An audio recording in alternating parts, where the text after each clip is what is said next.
வணக்க மக்களே, நம்ம செய்யற சின்ன சின்ன உதவி கூட ஒரு குடும்பத்தோட வாழ்க்கையவே மாற்றும், ஒரு கிராமத்தோட வாழ்வு முறையவே மாற்றும் அப்படின்னா அந்த செயலை தொடர்ந்து செய்யலாம். ஆதனூர்ல நம்ம 2021 2022 நம்ம தொடர்ந்து ஸ்கில் டெவலப்மெண்ட் கிளாஸஸ் எடுத்துட்டு இருந்தோம். அதுக்கப்புறம் அந்த கிராமத்துல கழிவறைகளும் வீடுகளும் லயன்ஸ் கிளப் சார்பா கட்டி தந்திருக்கிறாங்க. இப்போ அந்த கிராமத்தோட நிலைமை கொஞ்சம் சீராயிருக்குன்னு சொல்லலாம். இருந்தாலும் இன்னும் சில பிரச்சனைகள், அதாவது குடிநீர் குழாய்கள், அது மட்டும் இல்லாம இன்னும் சில வீடுகள் சீரமைக்கப்படாம இருக்கு. அதையும் நீங்க பார்க்கலாம். இந்த கிராமத்துல இருந்த 19 மாணவர்களுக்கான ஸ்டேஷனரி ப்ராடக்ட்ஸ், எழுது பொருட்கள், அதாவது நம்ம ஸ்கூல் திறக்கிறதுனால இந்த பொருட்கள் அவங்களுக்கு பெரிய உதவியா இருக்கும்னு சிம்பிள் ட்ரஸ்ட் டீமும் என்ஜின் டீமும் இணைஞ்சு நேற்று அந்த நல்ல விஷயத்த செஞ்சோம். அதுதான் நீங்க இந்த வீடியோல பார்ப்பீங்க. மாணவர்கள் ரொம்பவும் சந்தோஷம் அடைஞ்சாங்க. எங்களுக்கு தொடர்ந்து இந்த மாதிரியான சப்போர்ட்டை நீங்க கொடுத்துட்டு இருக்கணும்னு அவங்களோட பேரண்ட்ஸுமே எங்ககிட்ட ரெக்வஸ்ட் பண்ணாங்க.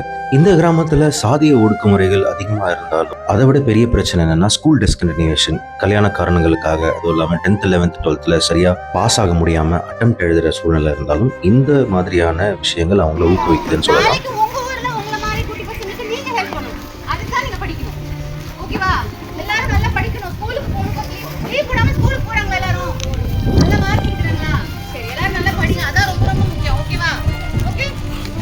அட்லீஸ்ட் ஒரு டிகிரியாவது முடிப்பீங்களா?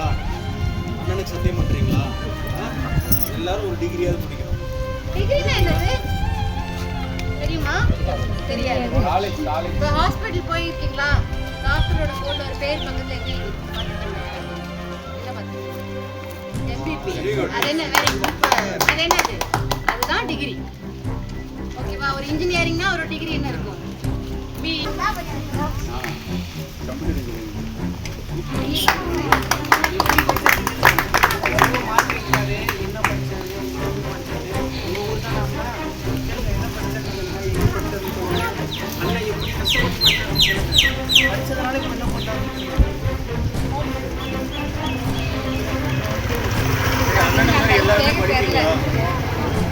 ஏழாவதுல ஏதோ வேலைக்கு கூப்பிடுறாங்க, 8வது வேலைக்கு கூப்பிடுறாங்க, கம்மியாக காசு கிடைக்கிறது போகக்கூடாது. சரியா?